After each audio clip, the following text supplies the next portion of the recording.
Thank you, everyone.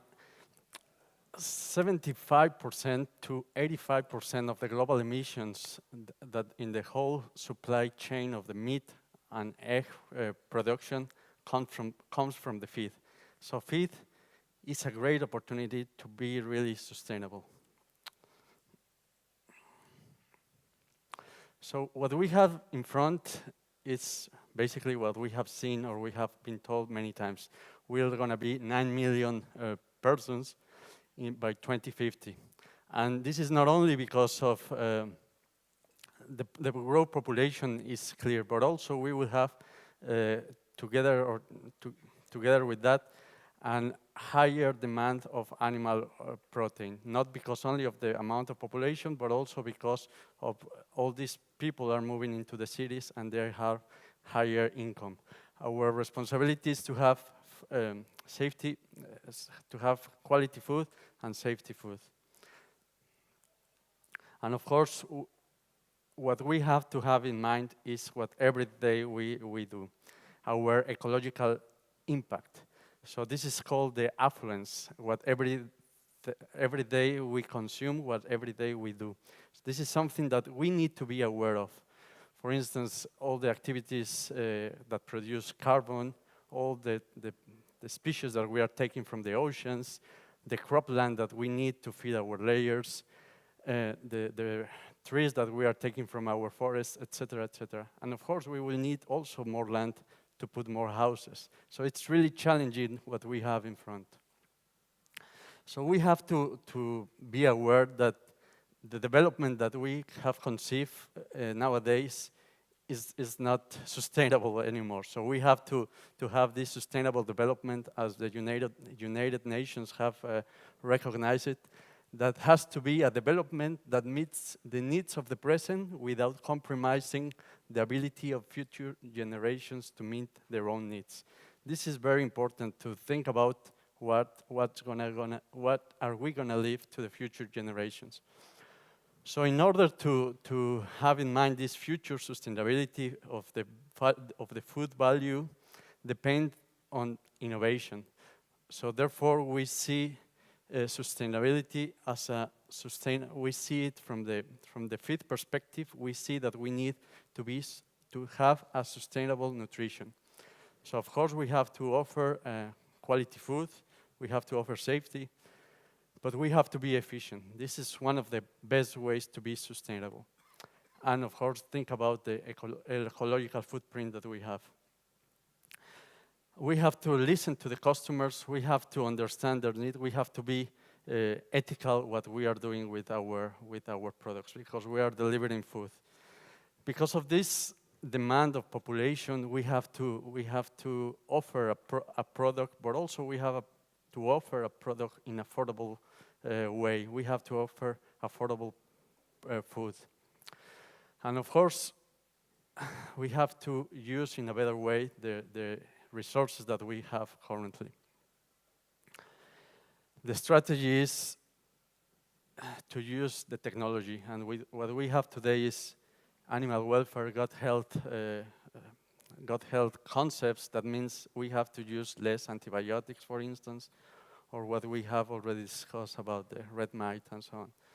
For the part of efficiency, we have to optimize our concepts in terms of nutrient utilization, protein utilization, and of course use the softwares or the technology like least cost formulation software. We have to optimize, and this is something that all the industry is already doing. And of course, we have to work with the best breeders available in the market and use low protein diet concepts. This is one of the important keys of the nutritional sustainability. And FAO already mentioned that one of the best ways to move forward is is embracing this nutritional sustainability, and especially to listen and to learn about feed additives that we have in the market, especially three fields: amino acids, enzymes, and gut modulating products. These are products, or these are technologies that can help us to be more efficient and of course improve the environment. But first we need to evaluate the impact. Paul Ehrlich created this formula. Maybe you have seen it already, but basically what it does, it evaluates the impact of all our human activities. So basically we cannot do too much in terms of the P, that is the population number. We can do something in terms of consumption per capita, the affluence, what we consume, but we can do a lot in terms of technology, the technology factor that we have nowadays. So amino acids provide one of these T of reducing the impact on the equation, on the formula. So, but amino acids are just part of a protein. But indeed, we or the animals, they don't have a protein need. What we have is an amino acid requirement, and this is what the animals need. Therefore, these amino acids are just part, those are components to build a protein. So, but the amino acids really, it's not just to add on top of a formulation. They just help us to utilize in a better way the raw materials that we already have. They help us to balance a formulation. So using amino acids, we will be able to reduce the feed cost. We will be able to be more efficient, but very important as well. As I said, we have to produce affordable products. Also will reduce the feed cost. In terms of environment, also will reduce the nitrogen excretion because we will not have the excess of this protein. But amino acids indeed is not something new. It's almost with us, especially methionine. It has been with us almost 70 years. But I have to say that most of the diets in the layer industry has methionine and lysine, but not the others. So here, as I said, we have a room of improvement. Methionine was the first one because it's the first limiting amino acid in the poultry. So that means it's the starting amino acids that enable the others that join in order to build a protein. Lysine is the second amino acid in poultry, limiting amino acid in poultry, but it's the first one in swine, that's why. And after that, that's the order we were, let's say, synthesizing all the other amino acids according to the need. Today we have thrown tryptophan and valine. But it's, as I said already, it's just not add on top. What we want to do with amino acids is to balance. So for instance, in this example, we have two options basically to meet a requirement. In the right hand side, we have the option that we just put more soybean meal or fish meal or any protein source, and we will meet the requirement, but on top we will meet amino acid. We will put amino acids that we don't really need. But in the other option, amino acid is selective. We just fulfill what we need. I think. Can I go back to? Oh. Can I go back to one slide? I think I missed one. No. Okay, sorry. So one of the effects of the amino acids are the less nitrogen excretion, less ammonia excretion to the environment, and basically reducing the amount of protein in the diet will allow us to reduce the global warming potential, the eutrophication potential, that it's basically the contamination or the excess of nutrients to the water bodies, and the acidification potential, that it's pollution into the air. So as a kind of summary, we can say that when we reduce 1% of crude protein, we can reduce 10% of nitrogen in manure, 10% of ammonia in the manure, 3% less water consumption, and 5% less manure volume.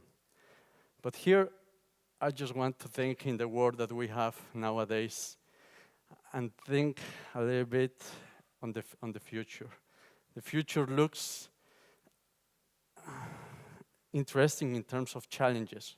We have to come up with an ideas that face up these challenges that we have. it's with sustainable feed production, we are able to reduce our eco footprint in the feeds that we produce. And one more thing, we have to know our raw materials. If we don't know the raw materials, maybe we are putting more nutrients that the animals need.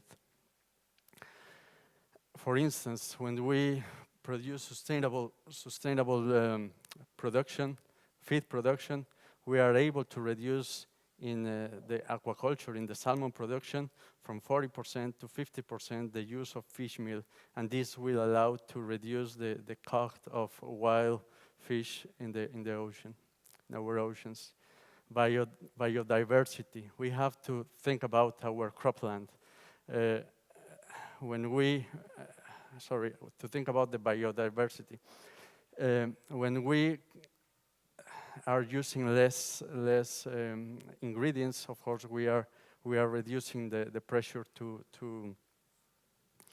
the forest, and we will be able to be more diverse with the environment. Of course, the quantity will reduce the pressure on environmental, detrimental, and deforestation. And the water. When we reduce crude protein, we are more efficient, or animals are more efficient in their digestion process. So there is less water that the animals need. But this is something that that we cannot do alone, or anyone can do alone. So it's an African proverb that says that if you want to go fast, go alone. But if you want to go far, go together. And this is something that I want to share, because it's not about only the egg producer. It's all the chain. So it's the feed suppliers, the feed additive suppliers, the governments, ONGs, etc., etc. And finally, I just want to share something that it's similar that we have in the Egg Foundation. It's a project, a chicken farm that we have in South Africa, that it's exactly what we have seen in the Egg Foundation. It's just to give a little bit to others what we can with knowledge and so on. In this case, it's for disabled people. Thank you very much.